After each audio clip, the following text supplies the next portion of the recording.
The crying had not stopped for 3 days. Corporal stood at his post near the entrance of Processing Hall 7 and listened to it. The sound came from somewhere in the middle of the hall, where hundreds of refugees waited in long lines. It was a high, thin sound, not like a human baby, more like a bird that had lost its way. But it was constant. It never stopped, not even for a moment. Had been stationed at Waypoint Gamma for 6 months now. It was a massive space station that floated between 3 different star systems. After the war ended, millions of refugees needed somewhere to go.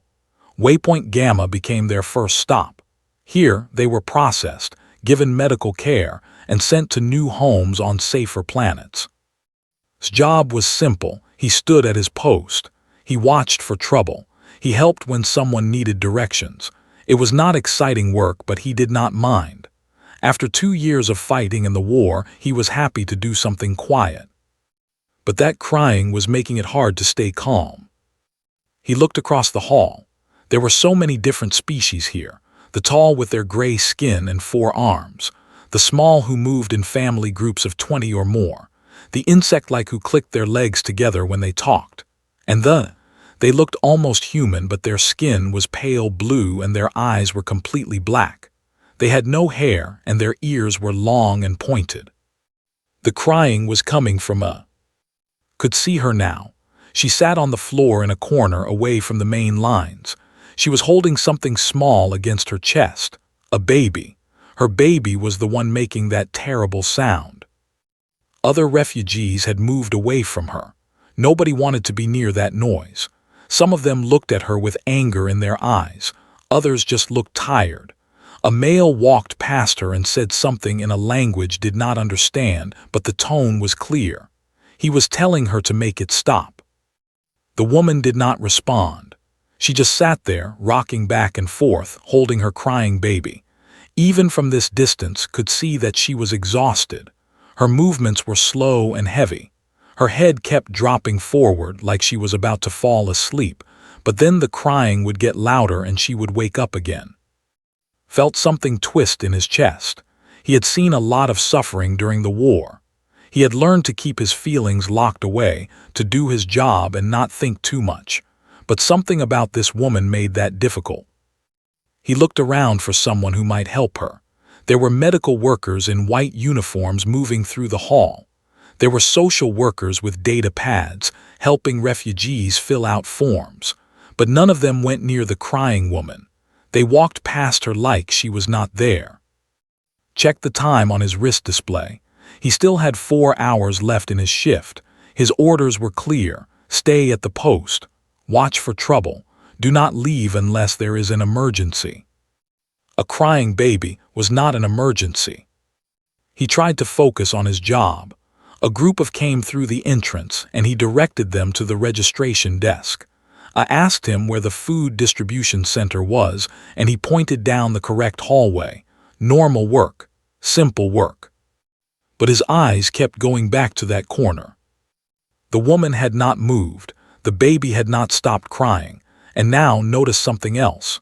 The woman's shoulders were shaking. She was crying too, but she made no sound. Her tears fell down her blue face and she did not wipe them away. An hour passed, then 2 hours. A medical worker finally approached the woman, felt a moment of relief. Someone was going to help her, but the conversation was short. The medical worker scanned the baby with a small device, looked at the results and shook her head. She said something to the woman and then walked away. The woman's crying got worse. His hands curled into fists at his sides. What was wrong with these people? Could they not see that she needed help? Could they not hear that sound? Another hour passed. The hall began to empty as refugees were processed and moved to temporary housing. But the woman stayed in her corner. The baby kept crying, and nobody did anything. His replacement arrived early. Private walked up to him with a smile on her face. "You look terrible," she said. "Long shift." "Do you hear that?" asked. Listened, her smile faded. "The crying, yes, it has been going on since yesterday, maybe longer." "Why is nobody helping her?" Shrugged. The medical team checked the baby. There is nothing physically wrong with it. They think it is some kind of thing, cultural or biological. They do not know how to fix it. So they just leave her there. What else can they do? Looked at him with something like sympathy. Go get some rest. You cannot save everyone. Nodded slowly. He stepped away from his post. He walked toward the exit that would take him to the soldiers' quarters. He could go to his small room. He could lie down on his bed. He could put in his ear plugs and try to forget about that sound. He got halfway to the exit before he stopped. The crying seemed louder now, even though he was farther away.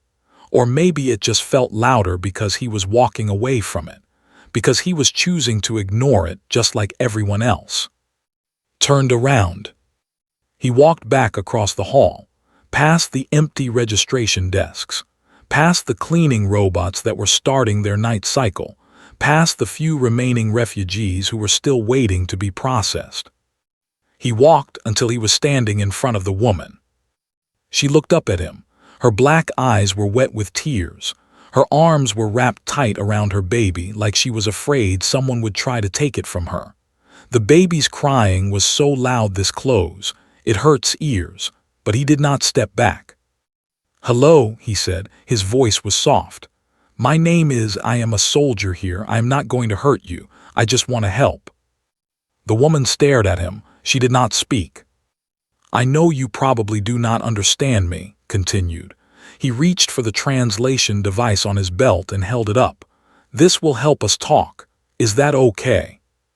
The woman looked at the device. Then she looked at its face. For a long moment she did not move. Then slowly she nodded. Knelt down on the floor in front of her. The baby's crying filled his ears, filled his head, filled everything. But he did not look away from the woman's tired, desperate eyes. "Tell me," he said, "tell me what is wrong." The translation device hummed softly as it processed her words.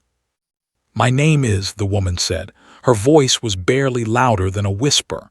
"This is my daughter. Her name is." Looked at the baby in her arms. Was small, smaller than a human newborn. Her skin was the same pale blue as her mother's, but lighter. Her eyes were closed tight, and her tiny mouth was open as she cried. The sound coming from her was sharp and constant, like a broken alarm that could not be turned off. "She is beautiful," said. He did not know if that was true. Bobbies looked very different from human bobbies, but it seemed like the right thing to say. His face changed, just a little. Some of the fear left her eyes. "Thank you, she is. She is everything to me, everything I have left." "How old is she?" 3 months by your calendar, I think. Months are different." Looked down at her daughter. A fresh tear rolled down her cheek. "She has been crying since we left our ship, since we came to this station. I cannot make her stop. I have tried everything." "The medical workers came to see you," said. "What did they say?" His expression became bitter. "They said she is not sick. They said there is nothing wrong with her body. They said the problem must be cultural." She spat that last word like it tasted bad. "They do not understand." "Then help me understand," said, "please." Was quiet for a moment. The crying continued, filling the space between them. Then she took a deep breath and began to speak. "Bobbies are different from human bobbies," she said. "When they are born, they cannot see, they cannot hear well. The world is dark and scary for them. They do not know they are safe. They do not know they are loved." Nodded. He remembered learning something about this in his training. Different species had different needs when they were young. Humans needed touch and warmth. Some species needed specific sounds. Others needed chemical signals. "Bobbies need to bond," continued. "Not just emotionally, physically. Our bodies make a sound, a vibration. It comes from deep inside us, from our chest. It is very low. Humans cannot hear it, but bobbies can feel it. When a parent holds their child close and makes this sound, the baby feels safe. The baby knows it is protected. The baby stops being afraid. And that stops the crying." "Yes," his voice cracked. "But there is a problem, the bonding vibration. It takes two. Mother and father together, our vibrations are different. Alone, neither one is complete. The baby needs both to feel safe.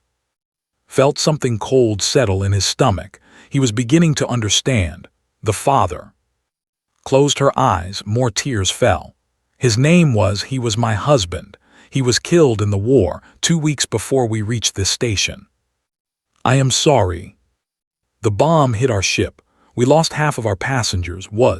He was in that section. He was trying to help people escape. Held, I survived. Our daughter survived.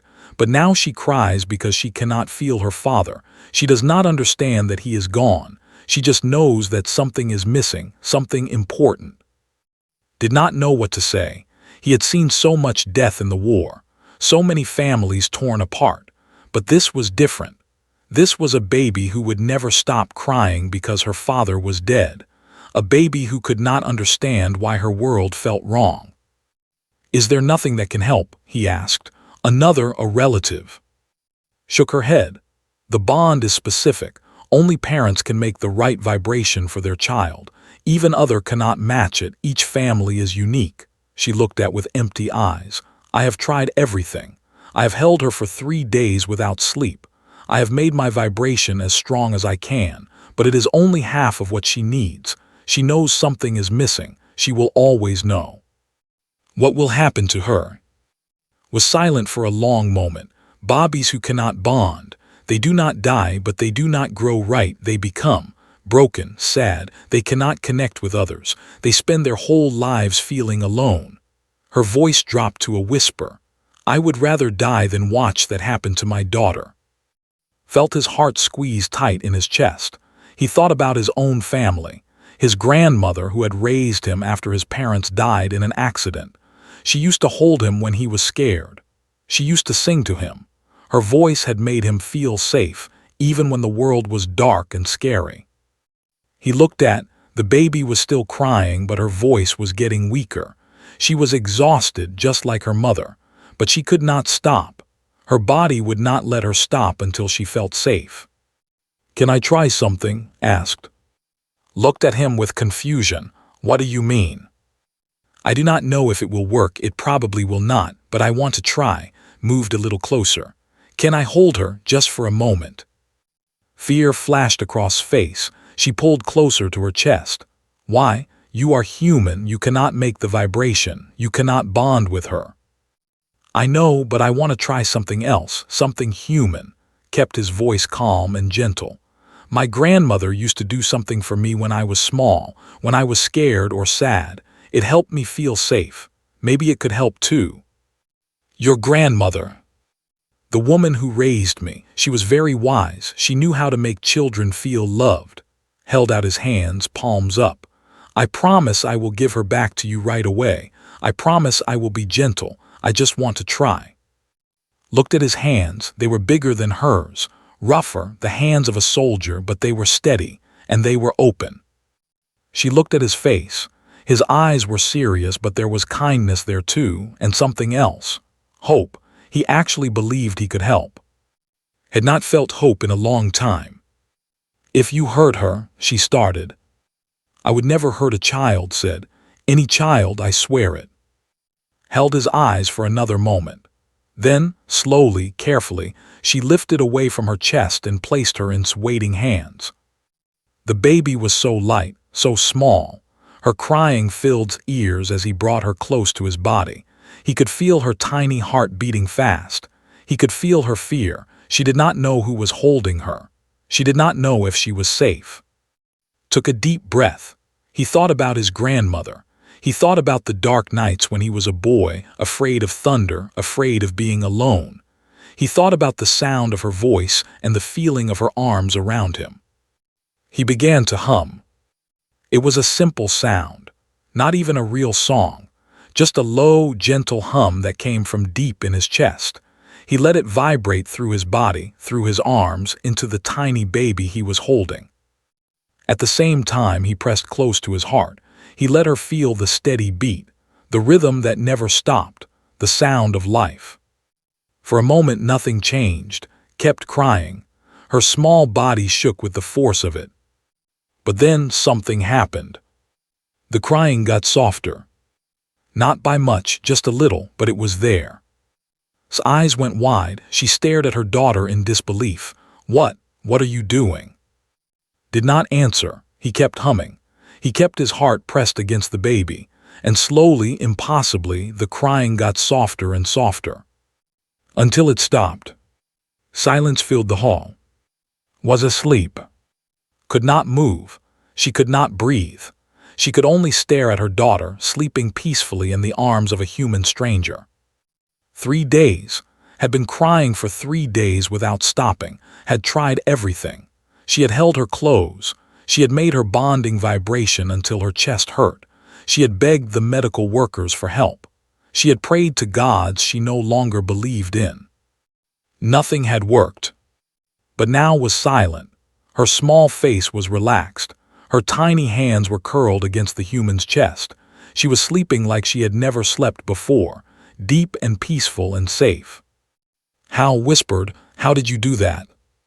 Looked down at the sleeping baby. His face showed surprise, like he had not expected it to work either. "I do not know," he said honestly. "I just hummed, the way my grandmother used to do for me." "But that is impossible. You are human. You cannot make the bonding vibration. Your body does not work that way." "I know," kept his voice low, careful not to wake the baby. "But maybe I made something close, something similar." Reached out and touched her daughter's face, stirred slightly but did not wake. The baby's skin was warm. Her breathing was slow and steady. "Bobbies feel vibrations," said slowly, thinking out loud. "We thought only our vibration could help them, but maybe it does not have to be exact. Maybe they just need something that feels right." The humming. "Maybe, and your," pointed at its chest. "Your heart, I can hear it. It is very loud." Smiled a little. "Human hearts are strong. My grandmother used to say that when she held me. She said the sound of a human heartbeat is like a drum, steady and sure." "Hearts are quiet," said. "Fast and quiet. Our bobbies cannot feel them the same way." She looked at with wonder in her eyes. "But she can feel yours. She can hear it. And the humming, the vibration from your chest. It is not the same as the bonding sound, but it is close enough to make her feel safe." Looked down at. The baby was so small in his arms, so fragile. He had held weapons that weighed more than her. He had done terrible things during the war, things that still kept him awake at night. But right now, holding this tiny life against his chest, he felt something he had not felt in a long time. "Peace. She might wake up soon," he said, "when she realizes it is not her father." "Yes," agreed. "But she has been crying for 3 days. She needs rest. Whatever you gave her, it was enough." "Do you want to hold her?" Hesitated. She wanted to take her daughter back. Every part of her wanted it. But she was also afraid. Afraid that the moment left the human's arms, she would start crying again. "Keep holding her," said. "Please, just for a little longer, let her sleep." Nodded. He shifted his weight and sat down more comfortably on the floor. His back rested against the wall, lay against his chest, rising and falling with each breath he took. Sat next to him, not touching but close. For the first time in days, she felt like she could breathe. They sat in silence for a while. The hall was almost empty now. Most of the refugees had been processed and sent to temporary housing. Only a few workers remained, cleaning and preparing for the next day. "What happened to you?" asked quietly. "In the war." Was silent for a moment, then she began to speak. "We lived on Prime. It was a beautiful world, green forests, clean water. We had a small house near the ocean. Was a teacher, I was a healer." She paused. "Then the came. Knew about the invasion. Everyone did. The Empire had decided they wanted space. They had not asked. They had simply taken. The war had lasted 2 years. Millions had died on both sides. They bombed our city first," continued. "Then they landed soldiers. We had no army, we were not fighters. We tried to run, but there was nowhere to go. So many people died, friends, family, everyone we knew." "I am sorry." Eventually the humans came, your ships, your soldiers, you pushed the back, looked at. We thought you were saviors, angels from the stars, but then we learned the truth. You were just fighting your own war against we were not important to you. We were just in the middle. Felt shame burn in his chest. You are right. The military did not care about lives. They cared about stopping that is why we fought. But you came, said. Even if the reasons were wrong, you came. And because you came, some of us survived, and I got on a ship. We thought we would find a new home, start over. Her voice became thick with tears. Then the bomb hit and was gone. He died saving others. Yes, that was who he was, always helping, always caring, wiped her eyes. He would have liked you, I think. You are the same kind of person. Did not know what to say to that. He did not feel like a good person. He felt like a soldier who had done terrible things and was trying to forget them. Made a small sound in her sleep. Looked down. The baby was stirring. Her face was moving, her tiny lips opening and closing. But she did not cry. She was just dreaming. Do you have children? Asked. No, I have never been married. Never found the right person, smiled sadly. The war took many things from me, time, hope, the chance to have a family. You are young, you still have time. Maybe, but some things are harder to get back than others. Looked at him for a long moment. Then she reached out and touched his arm. It was a small gesture, but it meant something. It meant thank you. It meant I understand. You should sleep, said. You look exhausted. I cannot leave her. I will watch her, I will hold her. If she wakes up, I will hum again. I will try to keep her calm until you wake. Met's eyes. You need to rest. You cannot take care of her if you fall apart. Wanted to argue. Everything in her wanted to argue, but she was so tired. 3 days without sleep. 3 days of fear and crying and hopelessness. Her body was shutting down. You promise you will not leave. I promise. You promise you will protect her. I promise. Looked at her daughter one more time. Was still sleeping, her small body warm against the human's chest. Safe, peaceful. Lay down on the floor next to them. It was hard and cold, but she did not care. She closed her eyes. Within seconds, she was asleep. Sat very still. He watched the mother and daughter sleep. He listened to their breathing. He felt tiny heartbeat against his chest. He had joined the military to protect people. Somewhere along the way, he had forgotten what that meant.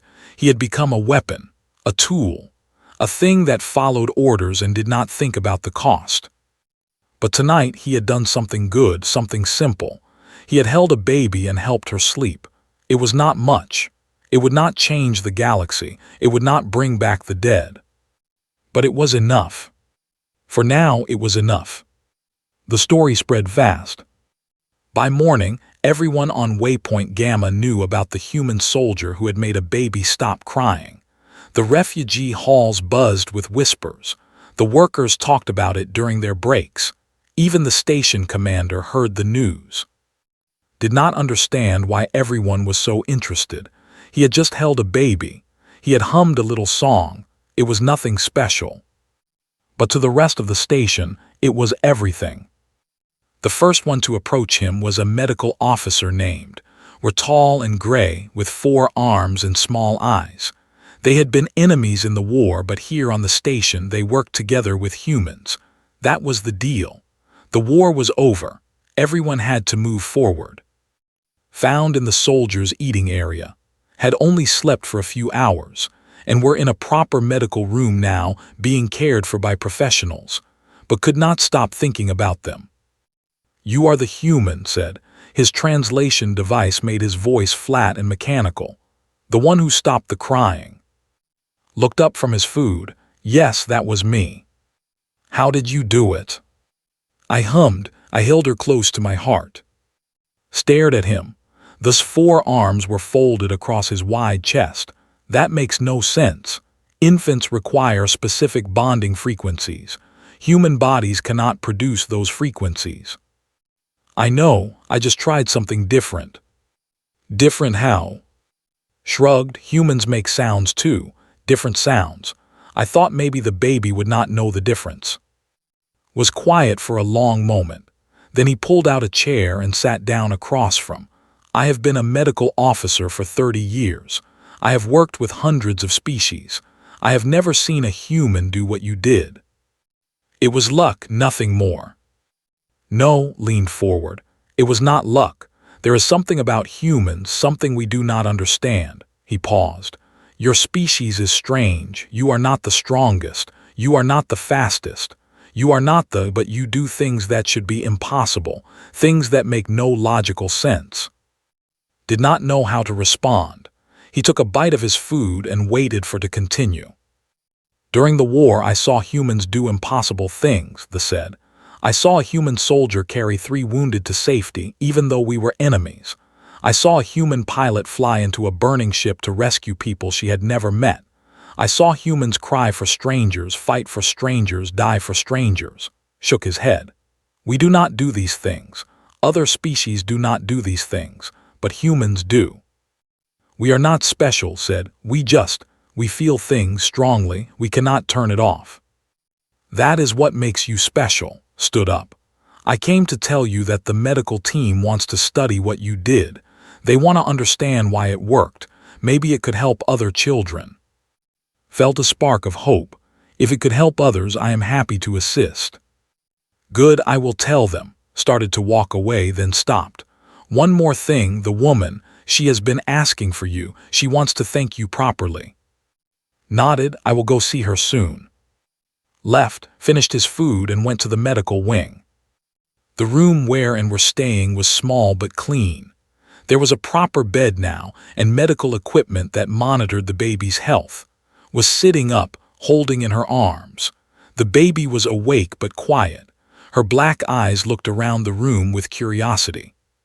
You came, said when she saw. Said you wanted to see me.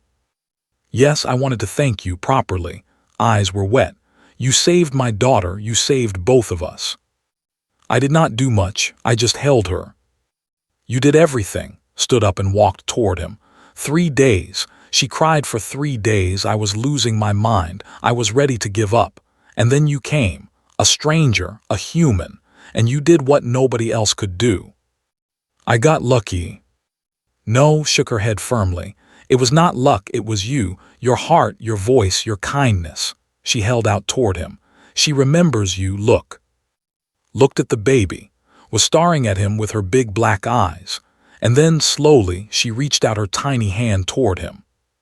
Felt his heart squeeze. He reached out and let the baby grab his finger. Her grip was weak but determined. She knows you, said. She feels safe with you. That has never happened before, not with anyone except her father. What does that mean? Was quiet for a moment. I do not know. Bobbies do not bond with strangers. They do not trust people outside their family, but trusts you. She feels connected to you. Looked at with something like wonder. Maybe human hearts are special. Maybe they can do things our hearts cannot. Before could respond, there was a knock at the door. A young worker stuck her head in. Were small creatures, covered in soft fur with big eyes and long ears. Excuse me, the said. There are people outside who want to meet the human, the one who helped the baby. Frowned, what people? Refugees from all species. They heard what you did. They want to see you. Looked at, she smiled. Go, they need to see you. They need to know that there are still good people in the universe. Followed the worker outside. The hallway was crowded with refugees. Other species did not recognize. They were all looking at him. Nobody spoke, they just looked. Then slowly an old woman stepped forward. She was bent with age, her blue skin faded to almost gray. She reached out and took his hand. Thank you, she said. Her voice was thin and weak. Thank you for reminding us what kindness looks like. One by one, other refugees came forward. They touched his shoulder. They nodded to him. They spoke words in languages he did not understand, but the meaning was clear. Thank you, thank you, thank you. Stood in the hallway, surrounded by strangers who had been hurt by war, who had lost everything, who had almost given up hope. and he understood something. It was not about the crying baby. It was about what the baby represented. In a universe full of war and death and cruelty, someone had stopped to help. Someone had cared. Someone had done something good, not because they had to, but because it was right. That was what they needed to see. That was what they needed to believe in. Felt tears in his eyes. He had not cried since the war started. He had locked that part of himself away, kept it buried deep where it could not hurt him. But now, surrounded by these grateful strangers, he let himself feel again. And for the first time in years, he felt like a human. 1 week passed. Visited, and every day, sometimes twice a day, he would sit with them in their small room. He would hold and hum to her. He would talk with about small things, food, weather, the news from other parts of the station. They did not talk about the war. They did not talk about death or loss or pain. They just talked, like normal people, like friends. Was doing better. She still cried sometimes, especially at night when the darkness made everything feel scary. But now, when she cried, would hold her against his chest and hum his grandmother's lullaby. And every time, within minutes, she would calm down. The medical team had studied what was happening. They ran tests. They measured frequencies. They wrote reports. Their conclusion was simple but surprising. Human hearts beat differently than hearts. Human hearts were slower and louder. When held close, she could feel his heartbeat through her whole body. The steady rhythm was like a drum, like music, like safety. And when he hummed, the vibrations from his chest mixed with the heartbeat. Together, they created something that was not the same as bonding frequencies, but close enough. Close enough for his developing brain to accept it. Close enough for her to feel like she was being held by a parent. The medical team called it a breakthrough. They said it could help thousands of orphans across the galaxy. Children who had lost their fathers in the war. Children who would have grown up broken and alone. Did not feel like a hero, he just felt tired. One evening, after a long shift at his post, he came to visit, and the baby was already asleep in her small bed, was sitting by the window, looking out at the stars. "Can we talk?" asked. Sat down next to her. "Of course. Our processing is almost finished. Tomorrow they will assign us to a new planet, a place where we can start over." His voice was quiet. "We will leave this station. We will go somewhere far away, and we will never see you again." Felt something cold settle in his chest. He had known this day would come. Refugees did not stay at Waypoint Gamma forever. They came, they were processed, and they left. That was how it worked. "That is good," he said. "You deserve a fresh start, deserves a fresh start." "Yes, but there is a problem." Turned to look at him. Her black eyes were shining with tears. "Has bonded with you, not completely, not like she would have with her father, but enough. She needs you. Without you, she will start crying again. And this time I do not know if she will stop." Did not know what to say. "I have spoken with the station commander," continued, "and with the medical team. They agree with me. His best chance at a normal life is with you in it. Without you, she will struggle. She might never recover." "What are you asking me?" Took a deep breath. "Come with us. Leave the military. Leave this station. Come with us to our new planet and help us build a new life." The words hit like a physical blow. Leave the military. Leave everything he knew. Go to a strange planet with a woman he had known for 1 week and a baby who was not his. "I know it is a lot to ask," said. "I know we are strangers. I know you have your own life, your own duties, your own path, but needs you, and," she paused, "and I need you too. You barely know me." "I know enough," reached out and took his hand. "I know you are kind. I know you are brave. I know you stopped to help when everyone else walked past. I know you held my daughter and made her feel safe when I could not." She squeezed his hand. "I know you are a good man, a rare man, and I do not want to lose you." Looked at her, this woman who had lost everything, her home, her husband, her world. She had survived war and death and pain. She had held her crying baby for 3 days without sleep. She had been ready to give up. And now she was asking him to stay. "What would I even do?" he asked. "I'm a soldier, that is all I know." "You would be a father or something like it," smiled sadly. "Need someone to hold her, to make her feel safe, to be there when the darkness feels too big. You can do that. You have already done that." "And you, what would I be to you?" Was quiet for a moment. "Whatever you want to be, a friend, a partner, a companion. I am not asking you to love me. I am not asking you to replace. I am just asking you to stay, to be part of our family, whatever that looks like." Looked out the window at the stars. Millions of lights in the darkness. Millions of worlds. Millions of possibilities. He thought about his life. The military, the war, the endless shifts at his post, the empty room where he slept alone every night, the nightmares that came when he closed his eyes. He thought about his grandmother. What would she say if she could see him now? She had always told him that life was about the connections you made, the people you loved, the moments that mattered.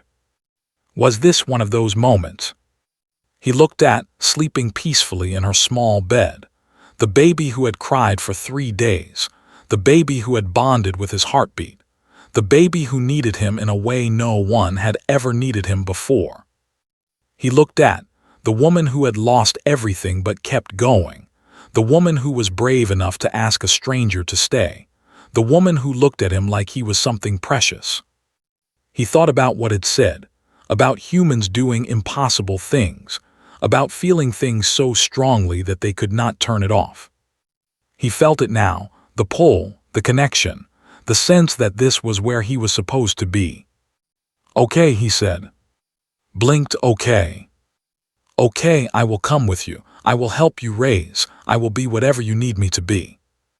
Tears streamed down his face. She threw her arms around him and held him tight, held her back. He could feel her heart beating against his chest, fast and quiet, different from his own heart, but somehow together they made sense. "Thank you," she whispered, "thank you." Closed his eyes. He thought about his grandmother. He thought about the lullaby she used to sing. He thought about the words she had told him when he was small and scared. "You are loved, you are safe, you are home." He had spent years trying to find that feeling again, in the military, in the war, in the empty routine of his days. But now, holding this woman, knowing that a baby girl was sleeping nearby who needed his heartbeat to feel safe, he finally understood. Home was not a place. Home was the people who needed you. Home was the people you chose. Opened his eyes and looked out at the stars.